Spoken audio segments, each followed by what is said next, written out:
नमस्कार, स्वागत है आपका यूट्यूब चैनल छत्तीसगढ़ टुडे में। आज है 19 सितंबर 2021, दिन रविवार, और आज के महत्वपूर्ण छत्तीसगढ़ करंट अफेयर प्रश्नों को हल करेंगे।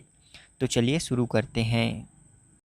हमारा पहला प्रश्न है, तृतीय लिंग समुदाय के लिए पॉलिसी बनाने वाला देश का पहला राज्य कौन है? इसका आंसर है ऑप्शन बी, छत्तीसगढ़। छत्तीसगढ़ देश का पहला राज्य है जिसने राज्य में तृतीय लिंग समुदाय के कल्याण और उन्हें मुख्य धारा में जोड़ने के लिए पॉलिसी बनाई है।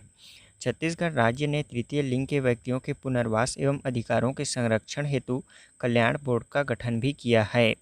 इसके साथ साथ राज्य के तृतीय लिंग समुदाय के 13 नवनियुक्त आरक्षकों को भी सम्मानित किया गया। राज्य सरकार ने इस साल के बजट में तृतीय लिंग के व्यक्तियों के पुनर्वास हेतु आश्रम सह पुनर्वास केंद्र स्थापित करने के लिए 76 लाख का प्रावधान किया है। यह देश में अपनी तरह का पहला केंद्र होगा। तृतीय लिंग समुदाय के डाटा संधारण के लिए ऑनलाइन सॉफ्टवेयर भी तैयार किया गया है। इसमें सर्वेक्षण में 2919 तृतीय लिंग के व्यक्ति चिन्हांकित किए गए हैं, जिनमें से 1025 व्यक्तियों को पहचान पत्र भी जारी किया गया है, जो राशन कार्ड, पासपोर्ट, आधार कार्ड इत्यादि के लिए मान्य होगा।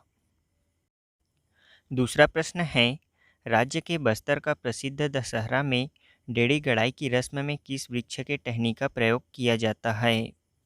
इसका आंसर है ऑप्शन सी, साल वृक्ष के टहनी का। बस्तर के प्रसिद्ध दशहरा उत्सव में डेढ़ी गड़ाई के रस्म में साल, जिसे सरई या सरगी वृक्ष भी कहते हैं, इसके टहनी का प्रयोग किया जाता है। बता दें कि बस्तर दशहरा में पाट यात्रा के बाद डेढ़ी गड़ाई दूसरा सबसे महत्वपूर्ण रस्म है। 75 दिनों तक चलने वाले विश्व प्रसिद्ध बस्तर दशहरा का मुख्य रस्मों में से एक डेढ़ी गड़ाई की रस्म सिरहा सार भवन में निभाई जाती है। डेढ़ी गड़ाई रस्म में बिरिंगपाल के ग्रामीण साल की 2 शाखा युक्त 10 फीट की लकड़ी लाते हैं, जिसे हल्दी का लेप लगाकर प्रतिस्थापित किया जाता है। इसे ही डेरी कहते हैं। इसकी प्रतिस्थापना ही डेरी गड़ाई कहलाती है। सिरासार भवन में 2 स्तंभों के नीचे जमीन खोदकर पहले उसमें अंडा एवं जीवित मोंगरी मछली अर्पित की जाती है, फिर उन गड्ढों में डेरी को स्थापित किया जाता है। दशहरा की विभिन्न रस्मों में मोंगरी मछली की बलि दी जाती है, जिसकी व्यवस्था समृद्ध परिवार करता है। इस रस्म के बाद बस्तर दशहरा के विशालकाय काष्ठ रथों का निर्माण कार्य प्रारंभ हो जाता है। विगत 600 सालों से डेढ़ी गड़ाई की रस्म निभाई जा रही है। बेड़ा और झार उमरगांव के लगभग 150 कारीगर मिलकर विशाल रथों का निर्माण करते हैं। इस रथ निर्माण में कोई विघ्न न हो, इसलिए देवी को याद कर डेढ़ी गड़ाई की रस्म पूरी की जाती है। अगला प्रश्न है, किन दो देशों के मध्य प्रशिक्षण अभ्यास सूर्य किरण का 15वां संस्करण उत्तराखंड के पिथौरागढ़ में आयोजित किया जा रहा है? इसका आंसर है ऑप्शन बी, भारत नेपाल के मध्य। भारत व नेपाल देश के मध्य प्रशिक्षण अभ्यास सूर्य किरण का 15वां संस्करण उत्तराखंड के पिथौरागढ़ में आयोजित किया जा रहा है। बता दें कि अभ्यास सूर्य किरण का पिछला संस्करण 2019 में नेपाल में आयोजित किया गया था। कोविड-19 महामारी के कारण इस अभ्यास को 2020 में बंद कर दिया गया था। इस अभ्यास के दौरान भारतीय सेना और नेपाली सेना विभिन्न उग्रवाद विरोधी अभियानों के अपने अनुभवों को साझा करेंगे। साथ ही पहाड़ी इलाकों में एक दूसरे के हथियारों, उपकरणों, रणनीति तकनीकों और आतंकवाद रोधी वातावरण में संचालन की प्रक्रियाओं से खुद को परिचित करेंगे। अगला प्रश्न है, राज्य में मुख्यमंत्री भूपेश बघेल ने राजीव युवा मितान क्लब का शुभारंभ किया। इसके तहत राज्य में कितने राजीव मितान क्लब गठित किए जाएंगे? इसका आंसर है ऑप्शन ए, 13,269। मुख्यमंत्री भूपेश बघेल ने राज्य में राजीव युवा मितान क्लब का शुभारंभ किया। इसके तहत राज्य में कुल 13,269 राजीव मितान क्लब गठित किए जाएंगे। मुख्यमंत्री भूपेश बघेल द्वारा राजीव युवा मितान क्लब का शुभारंभ 18 सितंबर 2021 को किया गया। इसका उद्देश्य राज्य के युवाओं को संगठित करके उनकी ऊर्जा का उपयोग नवा छत्तीसगढ़ गढ़ने में किया जाएगा। इसके माध्यम से युवाओं को अपनी पहचान कायम करने एवं नेतृत्व क्षमता को विकसित करने का अवसर प्राप्त होगा। वे राज्य की प्रगति में सामाजिक रूप से जिम्मेदार, जागरूक और सकारात्मक भूमिका का निर्वहन करने में सक्षम होंगे। इसके तहत राज्यों के प्रत्येक ग्राम पंचायतों एवं नगरीय निकायों के वार्डों में चरणबद्ध रूप से 13,269 राजीव युवा मितान क्लब गठित किए जाएंगे। राजीव युवा मितान क्लब के गठन एवं संचालन के लिए जिलों को 19.43 करोड़ रुपए की राशि भी जारी की गई है। राजीव युवा मितान क्लब के लिए छत्तीसगढ़ सरकार ने बजट में 50 करोड़ रुपए का प्रावधान भी किया है। इसमें प्रत्येक क्लब को प्रत्येक 3 माह में 25,000 रुपये के मान से एक साल में रचनात्मक गतिविधियों के संचालन के लिए 1 लाख रुपए दिए जाएंगे। राज्य में 13,269 क्लबों को वर्ष भर में 132.69 करोड़ रुपए की अनुदान राशि दी जाएगी। राज्य के खेल एवं युवा कल्याण विभाग राजीव युवा मितान क्लब का ग्राम पंचायत एवं नगरीय निकायों में वार्ड स्तर पर गठन करेगा। इस क्लब का पंजीयन फर्म एवं सोसाइटी एक्ट के तहत किया जाएगा। प्रत्येक क्लब में 20 से 40 युवा होंगे, जिनकी आयु 15 से 40 वर्ष के मध्य होगी।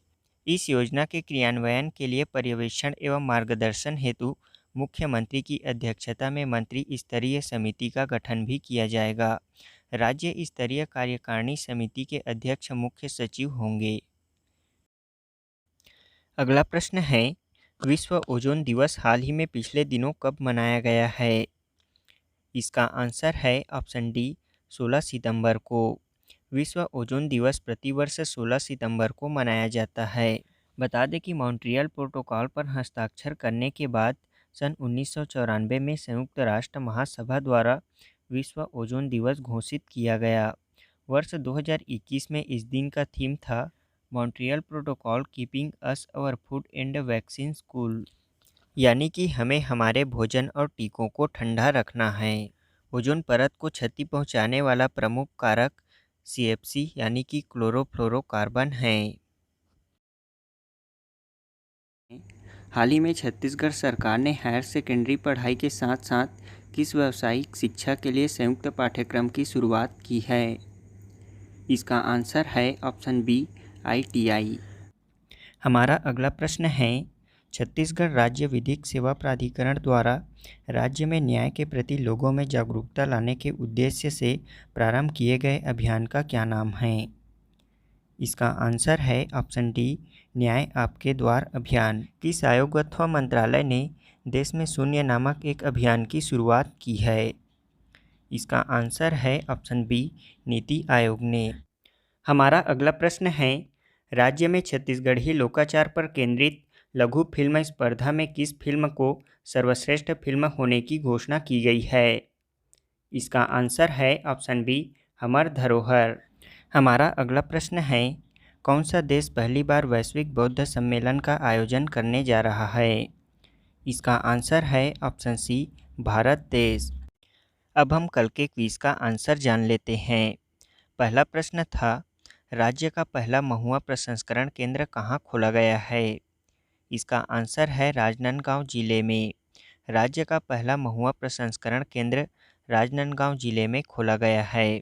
इसके साथ यह भी बता दें कि छत्तीसगढ़ प्रवास पर आए केंद्रीय जनजाति मंत्री अर्जुन मुंडा ने सेमरा स्थित फूड पार्क में आयोजित ट्राइफेड के वनधन सम्मेलन 2021 कार्यक्रम में राजनांदगांव जिले के वनधन केंद्र कौरिन भाठा महुआ प्रसंस्करण केंद्र को लघु वनोपज के वैल्यू एडेड श्रेणी में उत्कृष्ट उत्पाद निर्माण के लिए सम्मानित किया था। दूसरा प्रश्न है, छत्तीसगढ़ का पहला गोधन एम्पोरियम कहाँ बनाया गया है? इसका आंसर है सरगुजा जिले के अंबिकापुर में। छत्तीसगढ़ का पहला गोधन एम्पोरियम अंबिकापुर में बनाया गया है। इसका संचालन नगर निगम व राष्ट्रीय शहरी आजीविका मिशन के मार्गदर्शन में गौठान प्रबंधन समिति द्वारा किया जा रहा है। इस एम्पोरियम में गोधन न्याय योजना के तहत गौठानों में खरीदे गए गोबर से महिला समूहों द्वारा निर्मित हो रहे विभिन्न उत्पादों की बिक्री की जाएगी। गोधन एम्पोरियम में गोबर से महिला समूहों द्वारा बनाई गई लकड़ी, ईंट, दिए, धूप बत्ती, अगरबत्ती विक्रय के लिए उपलब्ध है। हमारा आज के क्विज का पहला प्रश्न है, ग्रामोदय पत्रिका किसकी रचना है? दूसरा प्रश्न है, छत्तीसगढ़ का पहला वेदर डॉपलर कहाँ लगाया गया है? तीसरा प्रश्न है, छत्तीसगढ़ के पहले यूनिसेफ सेलिब्रिटी एडवोकेट किसे बनाया गया है?